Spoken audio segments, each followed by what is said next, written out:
साथीहरु नमस्ते। आज म राणा प्रधानमन्त्री भीम शमशेर, जुद्ध शमशेर र चन्द्र शमशेरले गरेका केही कामहरुको बारेमा भिडियो ल्याएर तपाईहरुको माझमा उपस्थित भएको छु।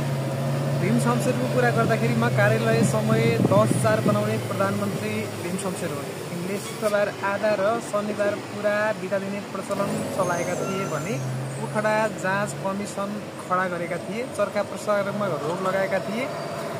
यिनको पालामा लाइब्रेरी पर्व, वसन्त शमशेर पर्व र प्रचण्ड गोर्खा पर्व घटेको थियो भने छोराछोरीलाई बन्धक राख्ने चलन हटाएका थिए। अर्को प्रधानमन्त्री रहेका छन् जुद्ध शमशेर। जुद्ध शमशेरले कागजी नोटको प्रकाशन गरे, यिनलाई राजर्षि महाराज भनेर चिनिन्छ। एसएलसी बोर्डको स्थापना गरे, चिडियाखानाको स्थापना गरे, उद्योग परिषदको स्थापना गरे, युद्ध बारुण यन्त्रको स्थापना गरेका छन्। जन्म मृत्यु दर्ता अड्डाको स्थापना गरे, सी क्लासका राणाहरूलाई उपत्यका बाहिर पठाए। सर्वप्रथम रेडियो सेट राख्ने प्रधानमन्त्री पनि जुद्ध शमशेर हुन् भने सुन्दरी जलविद्युत आयोजनाको बिजुली र पानी सर्वसाधारणलाई प्रयोग गर्न दिएका थिए। र चन्द्र शमशेरको कुरा गर्दाखेरि सर्वप्रथम एसएलसी पास गर्ने व्यक्ति चन्द्र शमशेर हुन्। घरको बाघ वनको स्याल भनेर चिनिने राणा प्रधानमन्त्री चन्द्र शमशेर हुन्।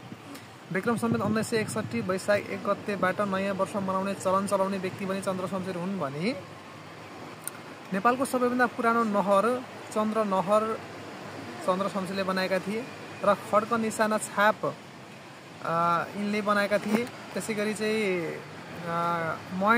गेहेन्द्र शमशेर काण्ड, नेपालको पहिलो वैज्ञानिक गेहेन्द्र शमशेर काण्ड पनि यिनले घटाएका थिए। त्यसैगरी मिलिटरी अस्पतालको स्थापना गर्ने व्यक्ति पनि चन्द्र शमशेर नै हुन् र सिंहदरबारको निर्माण गर्न लाउने व्यक्ति पनि चन्द्र शमशेर हुन् र यिनलाई फिस्टे महाराज भनिन्छ भने नेपालमा जनगणनाको सुरुवात गर्ने व्यक्ति यिनी हुन्। नेपालको पहिलो जनगणना विक्रम सम्वत 1968बाट सुरुवात भएको थियो र श्री 5 को सुरुवात गर्ने राणा प्रधानमन्त्री पनि यिनी हुन्। आजको भिडियो कस्तो लाग्यो? एक लाइक, कमेन्ट र सब्स्क्राइब गरिदिनु होला। Thank you.